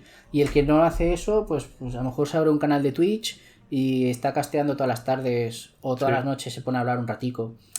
Que es como, por ejemplo, eso lo hace Juanjo Albiñana, que es un monologuista bastante conocido, que yo lo conozco especialmente porque es de Albacete y me gustan las canciones que hace así con su acento manchego y tal.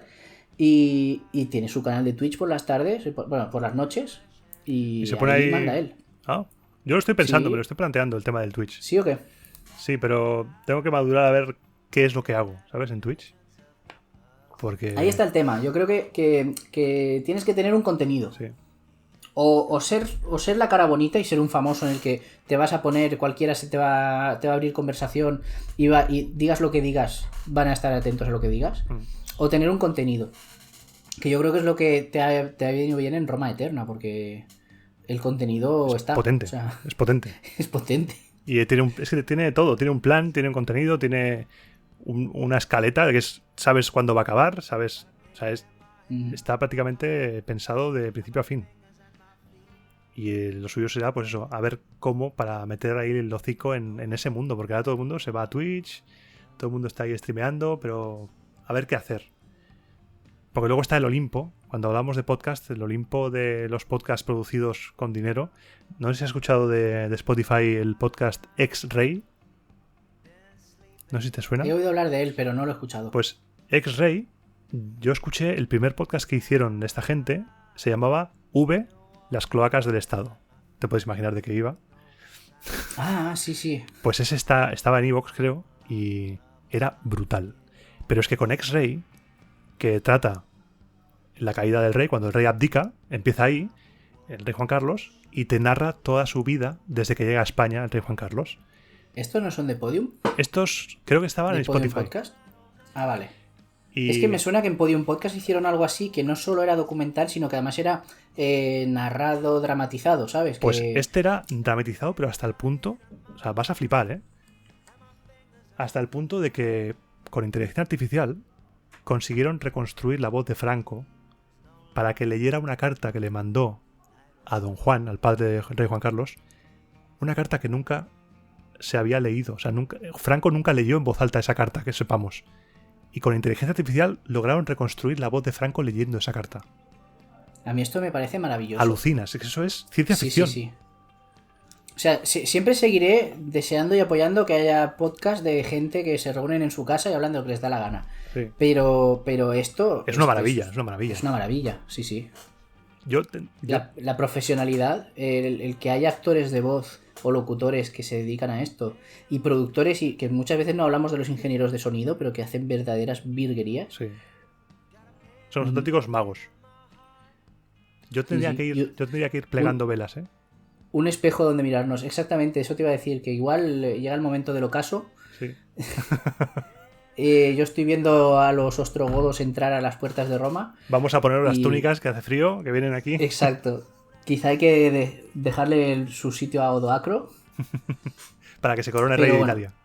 Pero continuaremos en el este, ¿no? Hombre, si esto gusta, yo estoy encantado de volver aquí cuando tú me digas, ¿eh? Y en Germania. Yo te digo, me lo he pasado muy bien contigo. Yo también. O sea, además que tu voz me recuerda a un amigo, no sé si escucharás esta entrevista, me recuerda a mi amigo Tony. Habláis casi igual y es que me he sentido como estoy hablando con él. Pues luego se lo pasas a ver qué dice. Sí, sí. O luego me lo presentas a ver si nos reconocemos. Vale. Igual fuimos gemelos en algún momento. Pues nada, me alegro mucho. Si te parece, yo corto aquí la grabación. De acuerdo, pues muchas gracias por invitarme, Chus. Un placer.